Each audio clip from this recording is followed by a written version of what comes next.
track right there.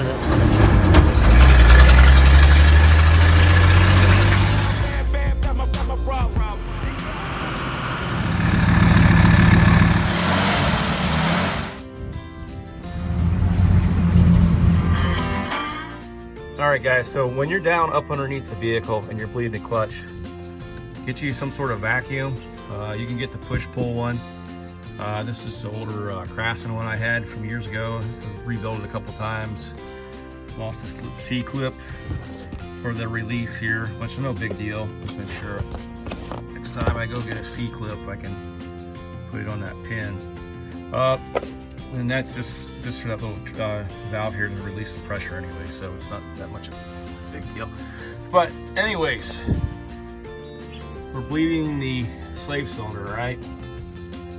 And what we need to do, like I said, push this in initially, you know, and use your punji here to get all the air out of that. You want to bleed this out as much as you can, get all the air out. Then you're going to come over with your 10 mil or your flare knot wrench or line wrench, whatever you want to call it. All right, so you got your 10 mil wrench, and it gives you 6 points there, so you don't round that off with just a regular 10 mil. Okay, you don't want to use the combo on there to break it loose.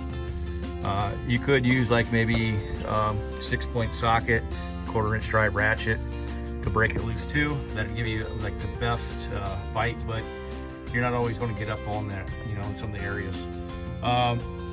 Then you're going to put your hose up here and everything like that, and your little catch can for your vacuum pump.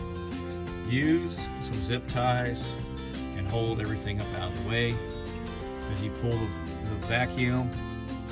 All right, you're going to look for air coming out of that, and you're going to pull that air out until you don't see any more air, and you're just going to close the valve, open the valve with the wrench, you know, pull some, close it. You know, you can move this back and forth here and try to push it and try to get all your air out of that piston. And once you move it forward, vacuum on it a little bit, get all that air out, close it, then send it home, you know, for the final tightness. And like I said, you want to make sure your adjustment is good, because if it's not, you're going to be fighting the fact that I got a bad slave cylinder or I got a bad master cylinder, and really it's your pedal adjustment that you're fighting. I just spent about the last day and a half trying to fight with this, and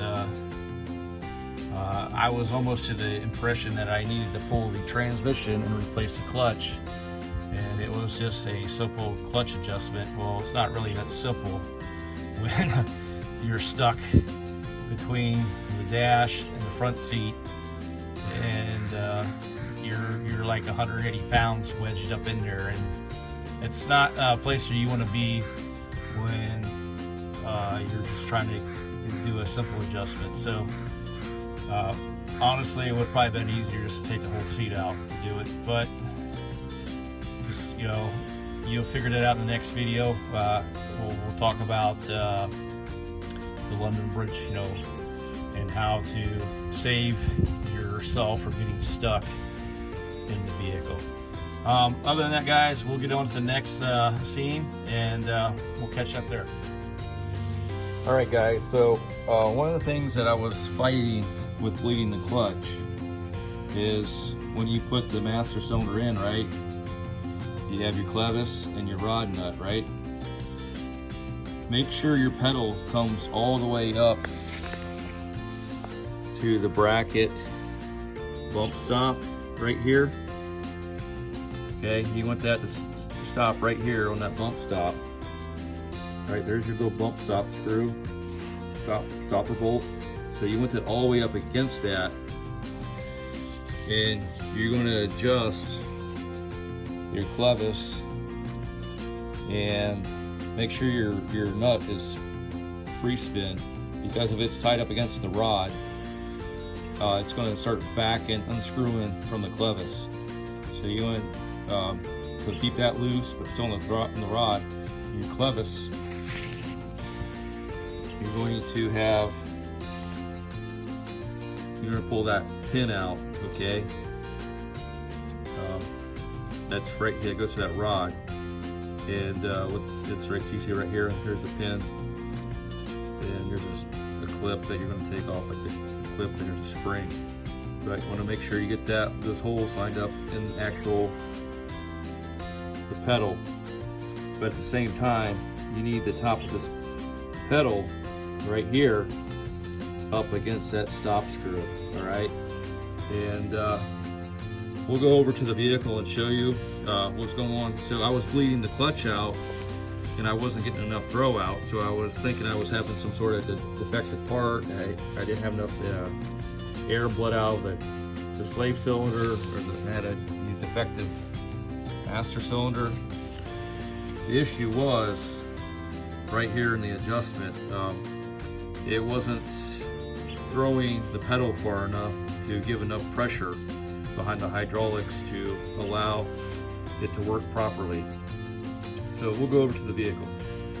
All right guys, we made it over to the vehicle, but first thing you want to do is make a London bridge, all right, with a piece of wood and some sort of, you know, stool, stand, chair, whatever you have, because trying to get up in this area is going to wreak some havoc, all right? Like when I was younger, it was a lot easier. But with that being said, it's just not going to be easy for you, and especially if you're right-handed and you want to use your left hand. Okay. So we'll get some light up in here. But as you can see, you guys can see it, bump stop. We got to make sure the pedal is up against the bump stop, then make sure your rod is there. So you want to make sure your pedals are even with the brake crossed, just like Toyota designed it for. And make sure everything is good. Yeah, you can see you got the spring in place, the clip and that clevis, and you got that stop nut. And so now when you push the pedal in, all right, it travels all the way down, and you got nice firm pedal. All right, so before, the issue I was having, I had the pedal, but the pedal was right about here, and it was maxing out to the floor, and I wasn't getting enough pressure behind the hydraulics of the master and the slave cylinder to disengage the clutch. Because the only thing, all right, so when you're having issue trying to, you just put a new master in and the slave cylinder in, you bled it, and you go into the first gear, but it won't go to second, third, fourth, fifth if you have a 5-speed or reverse. You need to, like I said, check your throw out up in here, okay? And that's just what it's going to come down to, is your clutch pedal adjustment. And you're going to make sure all this is good, because you're going to be stuck up in here. You might need a second person to help pull you out. You're going to get lodged in here, and it's not going to be fun. All right, I don't know how many times I was lodged in here. My hips are way down here, feet on the ground, and I'm, stretching out the back, arms all twisted and doing this and that while you're trying to come over with the left hand, and you're caught. You caught right here. You're not getting past any of this, okay? And then you're stuck. Then you're hoping somebody will come by to help you out. But other than that, that pretty much will conclude your clutch, like I said. But the adjustment's key, and the Haynes manual is not very descriptive on any of that stuff. So you don't want to find out like the trial and error with this. I mean, it's been a while since I did it, but this is one of those steps that if you forget it, you might lose it. You don't use it, you don't use it, you lose it. And that's just what it is. But nothing got broke, nothing got hurt, so that's a good thing on that. If any of you guys know of any good upholstery service here, please let me know. I want to get some custom work done up here in my Toyota pickup truck here, so I need to get a new seat installed. This plastic vinyl leather here is, 30 years of it, it's kind of got to it. So this military duct tape, it works good for a little bit, then it doesn't. So other than that, hey guys, like, subscribe, ring that bell, let me know how I'm doing, because I'm really putting these videos out here for you guys, and it takes a lot of time and effort. So when I was younger, working on vehicles and stuff like that, it was all self-driven stuff, my ambition to get everything where I need to do. It was just, starting out with mowers, dirt bikes, four-wheeler, stuff like that, anything I can find on the cheap. But the little Toyota truck, like I said, it's just a truck that I bought, years ago, paid $600 for it, put a new engine in it, and that's all it was. And I could never let this thing go, because it's just such a dependable truck. And hey, I just enjoy it so much because it's so small, and it's not the prettiest thing out there, but it does what it's intended to do, and that's to work. So that's the reason behind this. So my videos here to help you guys out, to get you through your problems. I'll use my experience to keep you from having a whole lot of problems. So like I said, just like and subscribe, and put a comment below, let me know how I'm doing, and we'll see you guys next time. All right, have a good day. All right guys, welcome back to a new episode. Today we're going to talk about clutch bleeding. All right, as you can see that we installed a new master cylinder onto the 1990 Toyota pickup truck, as well as we installed a new brake booster master and a dual diaphragm booster. All right, we also installed the new slave cylinder that's below. As we can go down below, we'll take a look at it. So we'll get up underneath the truck.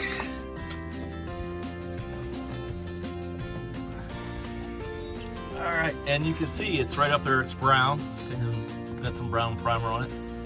All right, what you do see is we have a bungee cord pulling that lever all the way back. All right, you want to pull that all the way back. It's going to drive that piston all the way to the front of the slave cylinder. All right, we're using the bungee cord to pull it so we don't build up a bunch of air into that piston. So when we push the pedal, it pushes it all the way to the fulcrum, and then it pushes your clutch to disengage your clutch. So this may have to be done, well, it should be done, because what's going to happen is you're going to end up with air in your clutch, and you'll try and bleed, and you'll always have air in it. It's because you have air in your slave cylinder. So with that being said,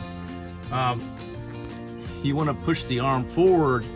It's going to push the piston out to get all that air out of this piston, and you're going to come up here and hit your bleeder.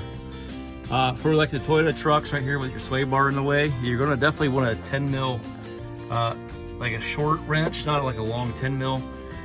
Then come in there with that flare nut or line wrench and tighten it up. I mean, you can use a combo wrench to work on it, but you don't want to crank on it with a combo wrench, because that's how you strip those out, and you don't want to be playing that game later on.